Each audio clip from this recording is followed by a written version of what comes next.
Hi, welcome to another episode of Dinner at Your House. We're here in beautiful Del Mar, California at the home of Tena, a local, prominent, wonderful, brilliant artist. And I'm Sunana. And I'm Jeff. And we're going to get started here. Wow, look at that door. It's beautiful. It's gorgeous. Hi, Tena. Hi. How are you? Hi. I'm Sunana. Hi. So nice to see you. Hi, I'm Sunana. I'm Ed. Nice to meet you. This is Jeff. And I'm Jeff. Hi, Jeff. Thanks for having us. We're really excited about having dinner at your house. Well, thank you. What is the story with this beautiful door? Well, it's an original door that was built with the home. How pretty. Thanks. It's amazing. What's with the little rolling pin? Well, that's actually a mezuzah, Oh. and it holds a little miniature Torah inside. Oh, okay. Mhm. So good luck as I walk in, like It's blessing good me luck. to make a good meal. It is, yes. Well, we better get started. Well, come on in. Okay. Today we're going to be making delicious keema malai koftas with a side of basmati rice, fresh rotis, and mango margaritas. The ingredients we're going to be using for the keema malai koftas are tomatoes, zucchini, scallions, onions, fresh ginger, a little bit of panko crumbs, and this beautiful firm ricotta cheese that's Italian, and its very unique properties is that it's very firm, and some 99% fat-free ground turkey that we're going to incorporate some extra protein into the dish. The accompaniment is going to be traditionally cooked okra with fried onions and topped with some cilantro. We're going to be using a variety of spices in today's meal, including coriander, garam masala, some cumin seeds, of course sea salt, turmeric, ground cayenne pepper, and some very unique salt called black salt that's pretty unique to Indian cooking that it's just fabulous. We're also going to be having some fresh bread that I'm going to be rolling out and cooking on the stove, made with whole wheat flour. And we're going to be having basmati rice with a simple cumin seed and saffron flavoring. And then to top it all off, we're going to be having mango and mint margaritas with a little bit of cardamom infused into them. The spices we're going to be using in every component of the meal today are going to be ground coriander seeds, of course, lots of sea salt, ground turmeric, ground cayenne pepper, cumin seeds, garam masala, and this is my favorite ingredient of all, black salt, which is a really unique salt to India. It tastes great in everything. And of course, some ground black pepper. We're just going to roughly chop the ginger and the onions and the garlic, and we're going to put them in oil and saute them for about 20 minutes on high heat until they're nice and brown, and then we're going to grind them, and that's going to be the base of the malai kofta sauce. We're using one big onion, about 2 inches of ginger, and about 7 cloves of garlic in this sauce. It's going to be yummy. It's going to be so flavorful. I'm going to throw this all in the pot.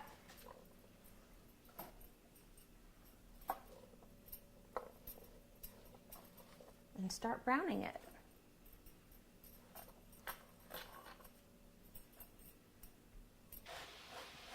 I'm grinding some zucchini that we're going to sweat, meaning we're going to add a bunch of salt to the zucchini and the carrots and the spinach, and it's going to make all the water come out. And then we're going to use that dehydrated vegetables in our meatballs. So we're kind of sneaking in lots of vegetables, but the meatballs are going to be so good, none of the kids would really bother and know that we've snuck in so many vegetables. Plus, it makes the meatballs really moist, too. So we're browning our masala here. You can see the big chunks of onion, the big chunks of ginger and garlic. They're going to slowly brown. We don't want to do it too fast because we want the water to come out. That's the whole idea, is that we're getting rid of the water so that it's a really nice, smooth paste once it's all browned down and we grind it. We just used about 2 tablespoons of olive oil in here to do the browning. Well, Tina, thanks again for having us in your beautiful home. You got a lot of wonderful artwork. Sunaina's hard at work in the kitchen. So why don't you tell us about this piece? This is a bold and colorful piece. There's a lot of stuff going on here. What's this all about? Well, it's titled Crossing Over, and I painted it in 2005. And basically it's a figure, and it's a female figure, and it has to do with life and about the adversities in life, and that is depicted in the red color. In anything life, there is adversity, but you can persevere and make it through. You never know when something's going to come crashing out of the blue sky. Yeah. Good, I love it. It's very bold. Thank you. Here's another interesting piece right behind you here. Where did you get that? I'm part Oaxacan Indian, and so we are kind of into the dead and making fun of death, and so this is representative of Oaxacan art, and it has to do with celebration, and it's a party, and all the friends have gotten together and are having a good time. Great. They look like they're having a good time. I like to party with those guys. Yeah. I started cooking when I was about 10 years old. My mom would force me to make rotis, which is the Indian bread that we're going to have in our meal later, because she felt that a girl needs to know how to cook so she can always cook for her husband. And I was pretty good at it. I took to it. I liked cooking. I liked being in the kitchen, and it kind of got me out of doing a lot of the housework. So it was a win-win.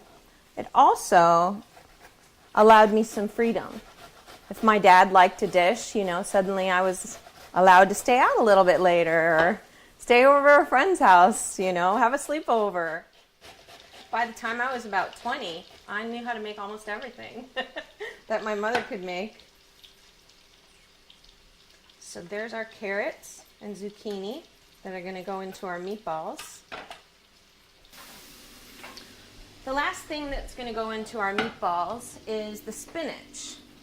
And then we're going to start our sweat lodge and sweat these vegetables out of all their water. So with the spinach, we're just going to, it's already washed and cleaned, and we're just going to chop it real fine so that it's nice and bite-sized and you don't get a big giant leaf of spinach in your meatball. And once all the water comes out, it's going to be fine little strings of spinach anyways. So you don't have to be too careful. I never went to culinary school, so I'm used to kind of cooking like my mom, not necessarily on a chopping block all the time. This is one of her techniques, where she grabs a bunch of food and chops it like that. It works.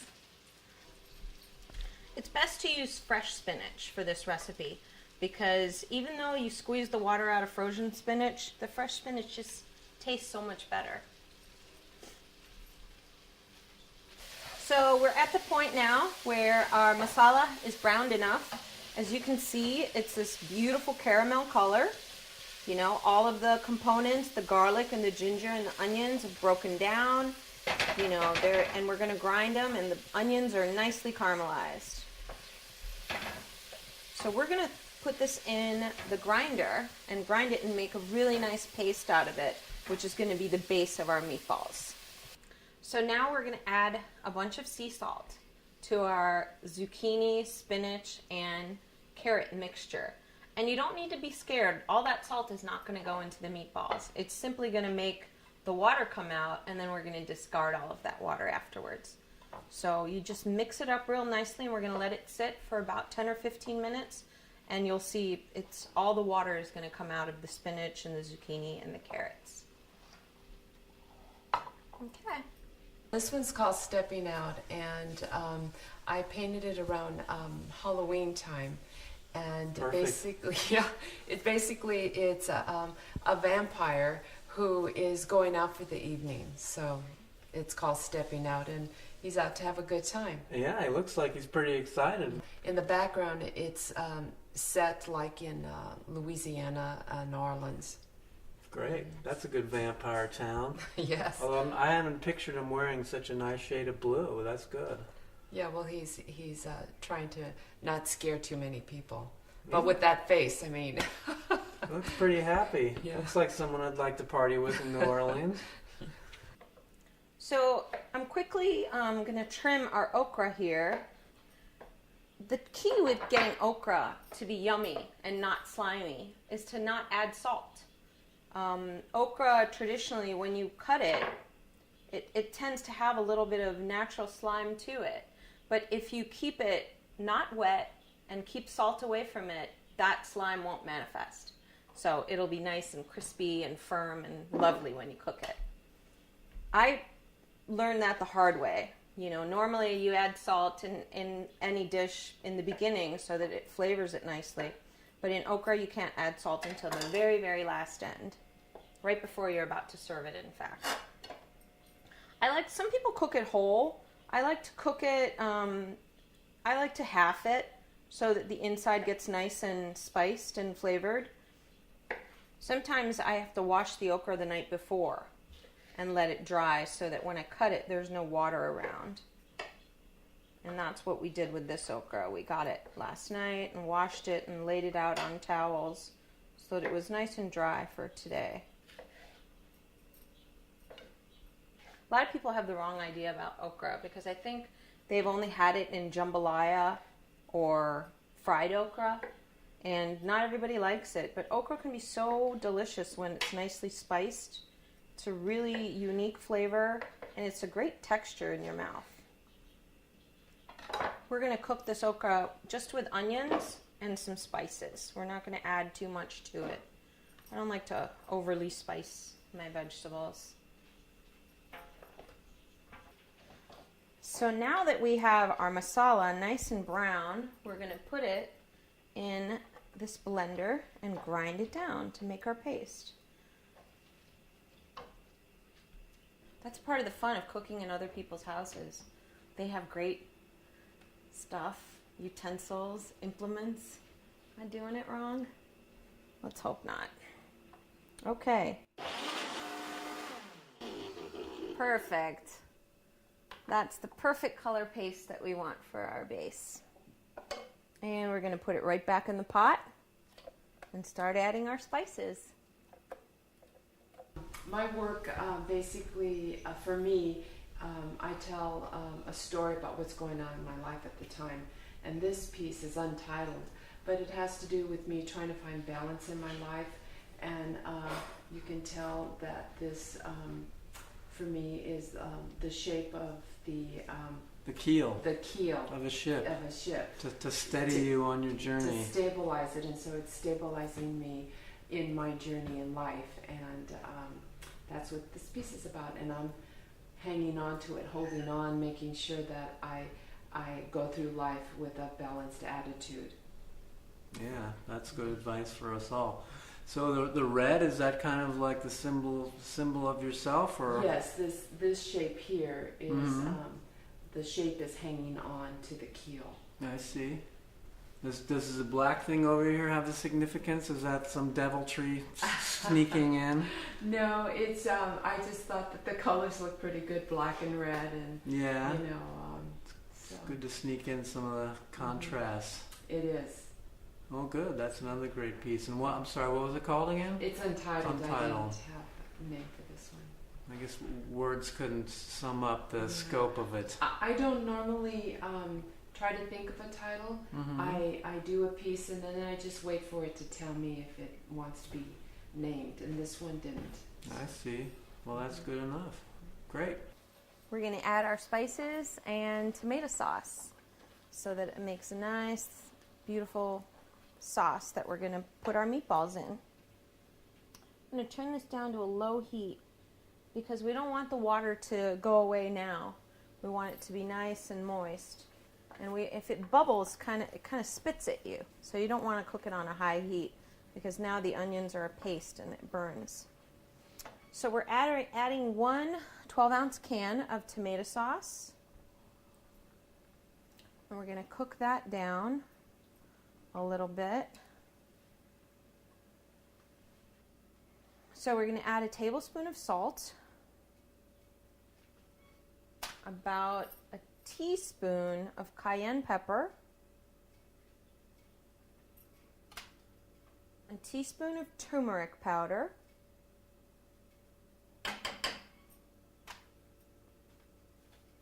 and about 2 teaspoons of ground coriander powder. 2 teaspoons is about a tablespoon. And we're going to cook that down. A little bit of black pepper also. I like the color of a little bit of ground black pepper in it.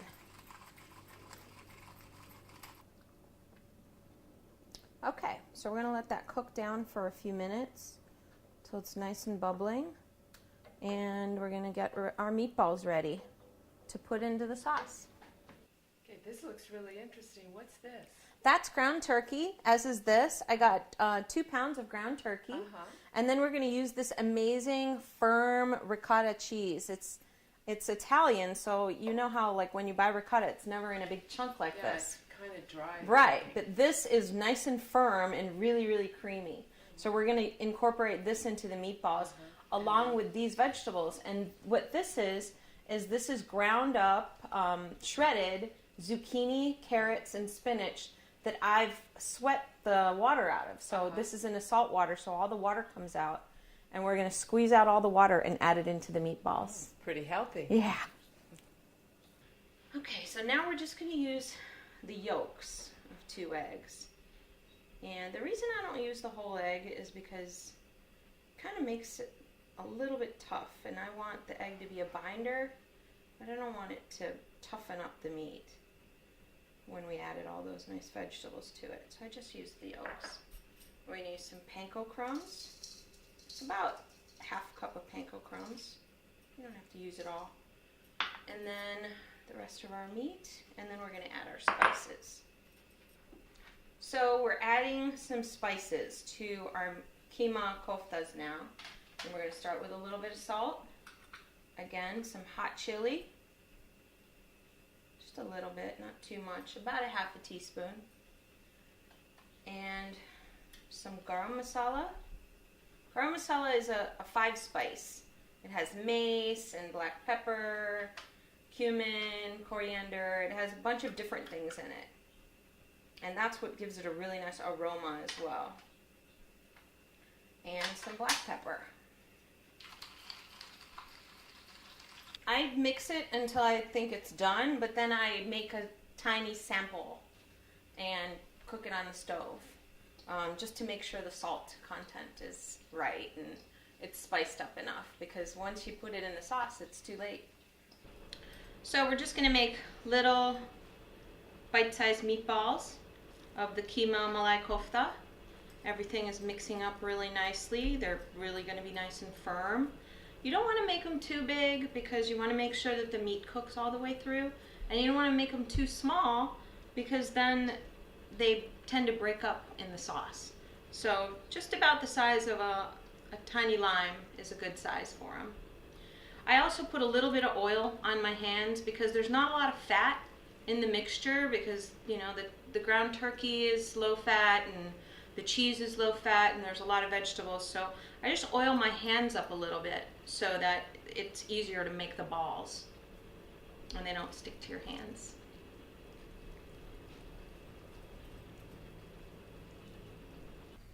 Well, here's another great piece. Very obviously the infinity motif, which is a powerful symbol. Where'd you get this one? It came from Michoacan, where my father is from in Mexico, and the artisans there work with clay, and they fire it, and it turns out into this black color. And I liked it because of the infinity, and also it looked very figurative, and it looks a lot and feels a lot like the piece, the wooden piece, the table. Right, the one we just looked at. Yeah, it does have a very similar. It almost feels like it's wood. Yeah, it sure does. It's got a lot of texture.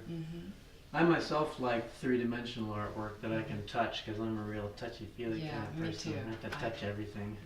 I don't like stuff that I'm not allowed to touch. Exactly. That's in my artwork. I always encourage viewers to touch my work because it's very textural, and it just involves more senses. You know, the touch, the seeing, and so I encourage people to touch. I sometimes get myself in trouble by touching things that I'm not supposed to. I like how this fits here into this alcove with the glass wall, and this is probably original as part of the house? It's an original piece of the house, yes. And the house was designed by John Lloyd Wright. John Lloyd Wright, correct. And this seems like a pretty signature kind of a thing with his design, is that correct? Yeah, he and his father, they liked using a lot of glass and to let in natural light, and so that's why throughout the house you'll see a lot of glass block. Yeah, it's great.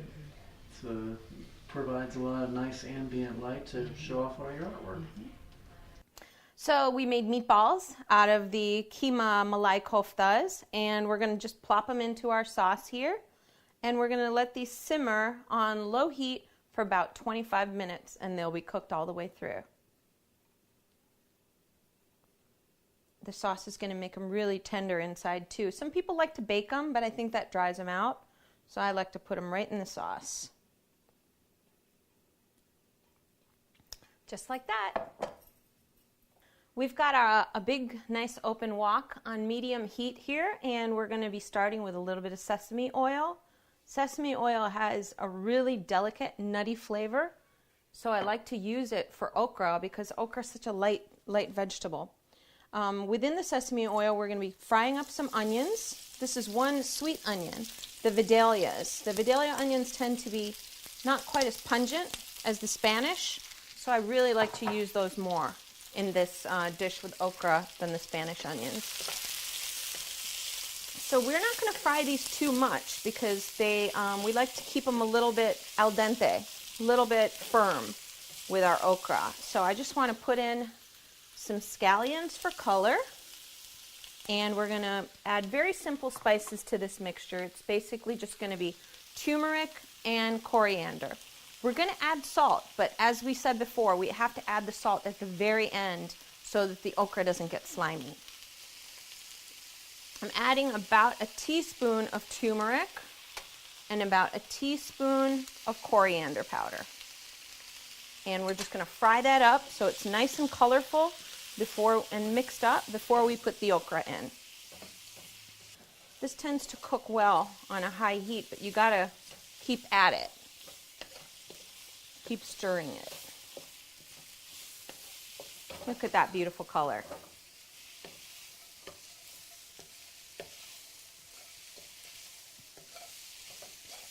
Okay.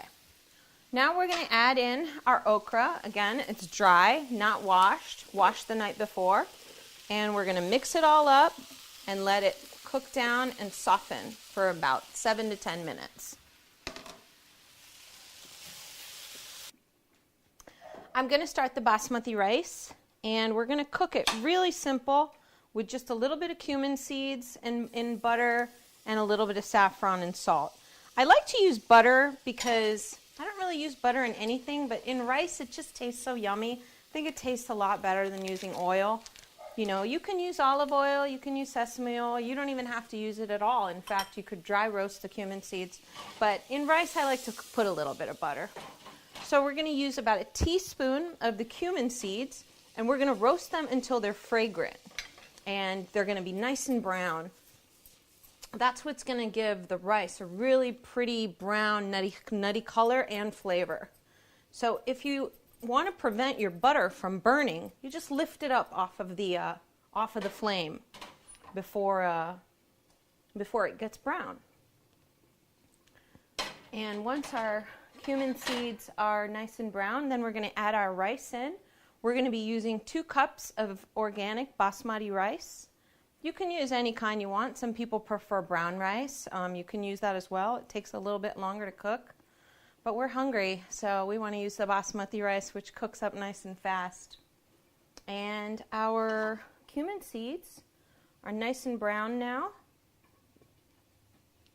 And we're going to pour in our rice. We're going to put in the saffron at the very last minute so it adds nice tinges of lemon. It doesn't, or I'm sorry, orange, instead of making all of the rice yellow. We're going to let this cook for about 10 minutes before we put the saffron in. And then right before it's done, we're going to put the saffron in. Oh, we're also going to add salt. I forgot. Just about a teaspoon of salt.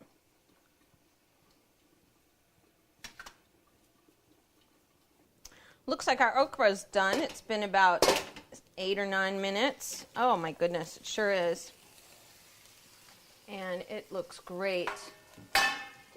It's all the okra is cooked down, and it's got, the onions have a beautiful reddish brown tinge to them. They're not slimy. They're going to be delicious. Right now, we're going to add a little bit of salt in it, and then we're done. The last thing that we're going to be doing is we can't have an Indian meal without just a little bit of fresh bread. So I'm going to roll out some fresh rotis, really quick, roti, and then we're going to be, dinner's ready. We're going to finish off our meal with some traditional rotis, which we're going to make with this whole wheat flour.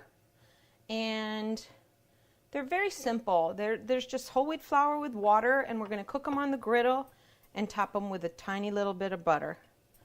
And this is like the most basic thing that Indian girls are often taught to make. This is the first thing that my mom had me practice making when I was 10 years old, was rotis. So once it cooks, you just flip it, and you're going to notice it starts to bubble up now. And we're going to add to that with a little bit of pressure, just like that.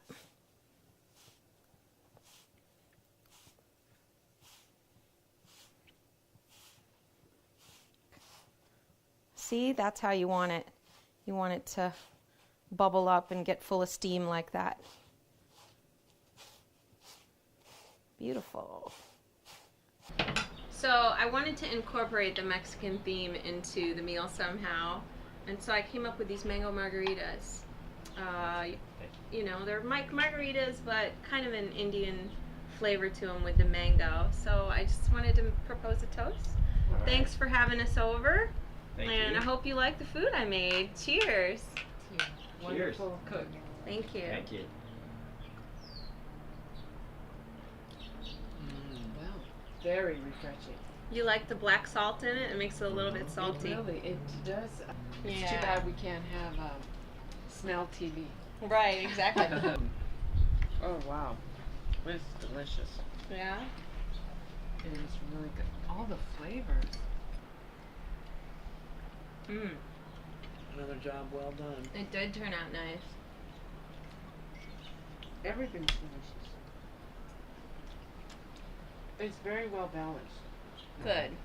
I'm glad.